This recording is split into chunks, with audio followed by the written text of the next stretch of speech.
جی جی، شہری رحمان جی صاحبہ السلام السلام علیکم۔ علیکم عارف صاحب، کیسے ہیں؟ وہ آپ تھوڑا بہت اور ٹھیک ہے، وہ کہتے ہیں نا ایک شعر ہے، بہت دیر کی مہرباں آتے آتے، آپ بڑی لیٹ آئی ہیں آج، ہم تو بڑی دیر سے انتظار کر رہے تھے آپ کا۔ یہ شبلی فراز آ گئے ہیں محترمہ فردوس عاشق امان کی جگہ پہ، اور ساتھ ایک نیا تجربہ ہوا ہے، ایک اسپیشل اسسٹنٹ آ گئے ہیں، عاصم سلیم باجوہ، ریٹائرڈ ہوں، لیفٹیننٹ جنرل جو ہیں، وہ جو جی پہلے جی جی D G I S P R بھی رہے ہیں۔ تو آپ کیسے دیکھتی ہیں اس تبدیلی کو؟ جی دیکھیں، جہاں تک وزارت اطلاعات ہے اس میں تو میں سمجھتی ہوں کوئی معتدل ہی ترجمان ہونا چاہیے جو سب کے ساتھ ڈیل کر سکیں اور اپنا خندہ پیشانی سے بات کر سکیں، اور حکومت کا جو موقف ہے اور سب کو ساتھ لے کے چل بھی سکیں، میڈیا کے ساتھ بھی ایک رابطہ رکھیں، اور اپنی ایک پرسنالٹی بھی ہوتی ہے جو میں پھر کہوں گی معتدل ہونا ضروری ہے، میں سمجھتی ہوں۔ تو اور فردوس بی بی کے ساتھ یہ ہو گیا تھا کہ کچھ انتہا کی باتیں ہو گئی تھیں اور کچھ بد کلامی ہونے لگی تھی میڈیا کے ساتھ بھی، اور اپوزیشن کے ساتھ تو مستقل ان کا ایک رویہ ایسا تھا کہ گتھم گتھا والا جھگڑا رہتا جسے تھا۔ کہتے ہیں۔ ہاں جی، کافی۔ تو اس میں میں سمجھتی ہوں کہ شبلی صاحب کے لیے مجھے بڑی ہمدردی ہے، کیونکہ یہ جاب مجھے بالکل پسند نہیں تھا، میں تو آپ کو پتہ ہے چھوڑ کے چلی گئی تھی، اور آپ بھی کر چکے ہیں۔ یہ قلمدان بہت ہی ایک تھینکلیس اور مشکل قلمدان ہوتا ہے، مشکل اتنا تو نہیں لیکن تھینکلیس ہوتا ہے، آپ جو بھی کریں وہ بڑا کوئی نہ کوئی لابی آپ سے ناراض ہوتی ہے ہمیشہ۔ تو اور ان حالات میں، جی مشکل شہری صاحب حالات دیکھیں میں، نا، لیکن جی جی جی جی جی، میں یہی عرض کر رہا تھا کہ آپ وزیر اطلاعات رہیں پیپلز پارٹی کے دور میں، اور یہ بھی جی رہیں جی وزیر اطلاعات، آ، جی اور یہ آپ لوگوں نے تو ان کو ڈسکارڈ کر دیا تھا، تو موجودہ حکومت کو ان میں کیا جوہر قابل نظر آیا جو انہوں نے ان کو لے لیا، اس کے باوجود کہ وہ پی ٹی آئی کی ایم این اے نہیں تھی، وہ ہار گئی تھی الیکشن جو ہے، شاید اس وقت ممبر بھی جی، نہیں تھی۔ بس عارف صاحب آپ کو تو پتہ ہے کہ ہمارے بہت سے ان الیکٹڈ لوگوں کو لینے کا شوق تھا، الیکٹڈ لوگوں کو لینے کا شوق بھی تھا، بہت ساری پیپلز پارٹی ان کی آنکھوں میں لگتی تھی، چپتی نہیں ہوگی لیکن ابھی بھی چپتی ہے، تو خاصا انہوں نے لوٹوں کا ہار بنا لیا تھا اپنے لیے، اور میں اس طرح کی زبان استعمال تو نہیں کرنا چاہتی، مگر لگتا ہے کہ ہر قسم کا جو بھی ہمارا فرنٹ لائن ایڈوائزرز تھے یا منسٹر سے کوشش، حملے تو بہت ہوئے ان پہ، کچھ گئے بھی آپ کو پتہ ہے، تو ان کو ہونا چاہیے تھا، یہ دیکھنا چاہیے اچھا تھا، ان کا ریکارڈ ہمارے یہاں سے بھی ہٹائی گئی تھی، اور خاصا آپ کو یاد ہے اچھا، یہ کابینہ میں ان کا ایک تھا۔ جی جی جی جی نظامی جی ہاں، صاحب۔ مجھے معلوم ہے کچھ معاملات عجیب قسم کے تھے۔ اچھا محترمہ، اب یہ آ جائیے، یہ جو 80th امینڈمنٹ کے بارے میں، اس کو باسی کڑی میں ابال کہہ سکتے ہیں کہ اس وقت ہاں جب کہ ملک کرونا وائرس کا شکار ہے، اور میں یہ عرض کر رہا تھا کہ شاید اس پاکستان کے کرائسس کو اگر آپ چھوڑ دیں تو یہ ملک کی تاریخ کا سب سے بڑا بحران ہے، تو ایسے وقت میں بالکل یہ بے وقت کی راگنی کیا ہے 80th امینڈمنٹ؟ اور 80th امینڈمنٹ جو ہے اتنی چکتی ہے، بلکہ یہ بھی کہا کہ جی وہ سندھ سے کوارڈینیشن ٹھیک نہیں ہوتی۔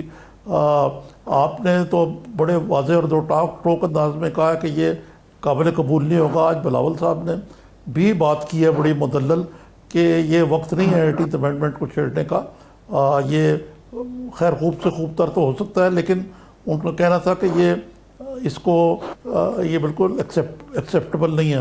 اسی طرح سے حسن اقبال صاحب نے بھی آج اس پہ بڑی تفصیل سے بات کی ہے، اور انہوں نے کہا یہ پینڈورا باکس کیوں چھیڑا جا رہا ہے؟ تو آپ کے خیال میں یہ کیوں، why at this time, and اس کی کیا ضرورت کیا تھی؟ دیکھیے عارف صاحب، اس حکومت نے ہمیشہ ٹائمنگ کا، میں سمجھتی ہوں غلط ایک متعین کیا ہر چیز۔ ٹائمنگ سیاست میں بہت اہم ہوتی ہے، اور جب سے حکومت میں آئے ہیں انہوں نے ایک کے بعد دیگرے یو ٹرن بھی کیے ہیں، اور کافی تکلیف دہ فیصلے ملک کے لیے بھی کیے ہیں۔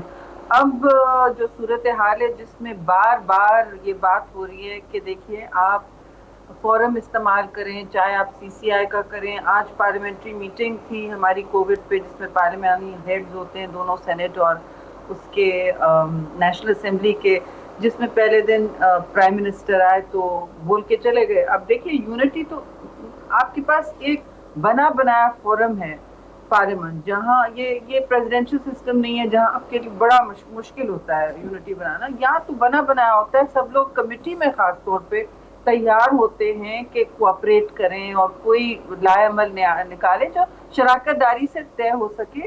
اور جہاں تک یہ کورونا وائرس کی باتیں، دیکھیے اس سے بڑی کرائسس آپ خود کہہ رہے ہیں، اس سے بڑی ایمرجنسی پاکستان نے بہت سالوں تک نہیں دیکھی، بڑی جنگیں لڑی ہیں. اور آج میں میٹنگ میں کہہ رہی تھی، میں تو سمجھتی ہوں یہ جنگوں سے بھی بدتر ہے، کیونکہ جنگوں جی میں آپ ابھی میں تو 1971 وار میں 11-10 سال کی تھی. اس وقت تو مجھے یاد ہے کہ ریشن کارڈ ملا کرتے تھے، لوگ چینی کے لیے، آٹے کے لیے جاتے تھے اور ایک جگہ آپ جمع کر سکتے تھے. پھر وہ آپ نے ارتھکویک اور فلڈ دیکھے، پیپلز پارٹی ہر جگہ سینٹرز لگ جاتے تھے لوگ جی ایک جی دینے اور اپنا لینے اب یہاں تو یہ جو سماجی دوری اور جسمانی دوری کا مسئلہ ہے، یہ تو بہت بڑا مسئلہ ہے.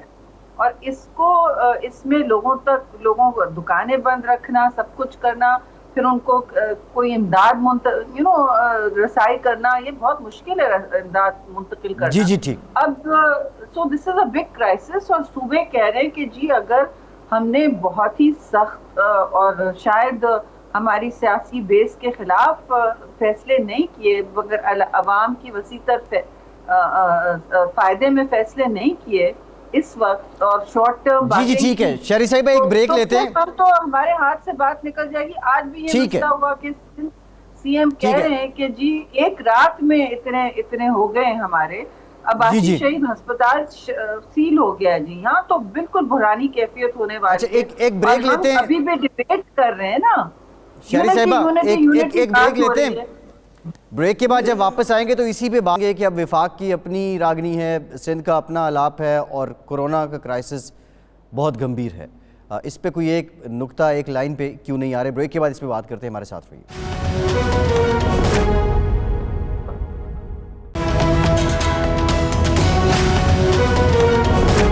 بریک کے بعد ایک بار پھر سے آپ کو خوش آمدید کہیں گے. شہری رحمان صاحبہ بریک سے پہلے بتا رہی تھی یہ معاملہ کتنا حساس ہے. نظامی صاحب، شہری صاحبہ کی جانب جانے سے پہلے آپ سے ذرا میں یہ جاننا چاہوں گا، اب یہ معاملہ حساس بھی ہے، یہ بات وفاقی حکومت بھی کہتی ہے، یہ بات صوبائی حکومتیں بھی کہتی ہیں. بیچ میں اسی اثناء میں 18ویں ترمیم پہ ڈیبیٹ بھی شروع ہو جاتی ہے. عجیب و غریب قسم کی ایک کنفیوژن ہے اور عوام بھی اس میں الجھے ہوئے ہیں. اب یہ کلیکٹیولی تمام حکومتوں پہ سوال نہیں اٹھتا کیا؟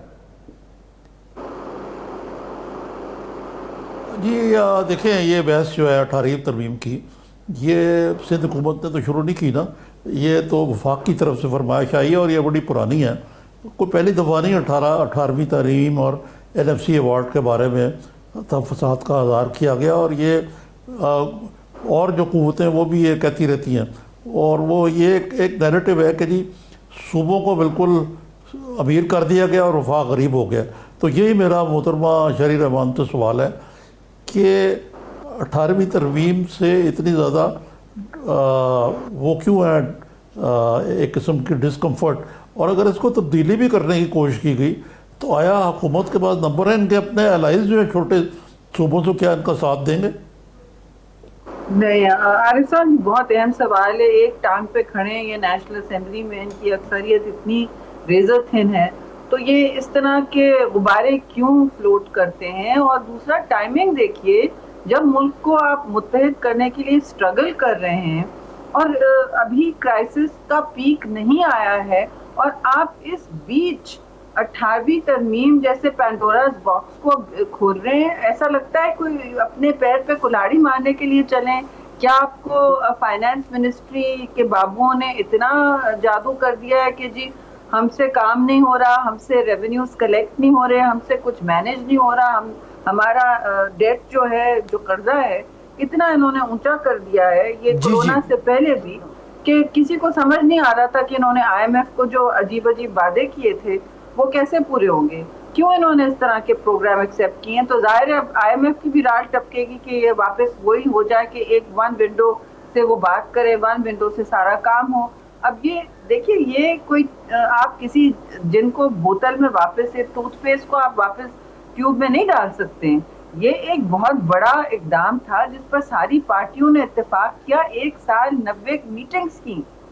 پھر آپ کہتے ہیں, پھر شوشا چھوڑتے ہیں, پھر اسد عمر نے کل کہا کہ نہیں شہید رحمان کو پتہ نہیں تھا, ہم نے تو ایسے نہیں بولا, ایسا کوئی قدم نہیں لیا جا رہا. لیکن پھر دوسری باتیں ہیں, دوسرے لوگ راگ راپنا شروع ہو جاتے ہیں, ان کے چوزن چینلز یہ باتیں شروع کر دیتے ہیں. تو یہ ٹرائل بلون سے بات آگے نکلی, اور یہ وقت اگر ٹرائل بلون بھی ہے تو آپ یہ کون سا وقت آپ نے چنا ہے؟ جی جی, مطلب یہ اتنے ٹون ڈیف ہیں کہ ان کو یہ سمجھ نہیں آ رہی. بڑے مجھے افسوس ہوتا ہے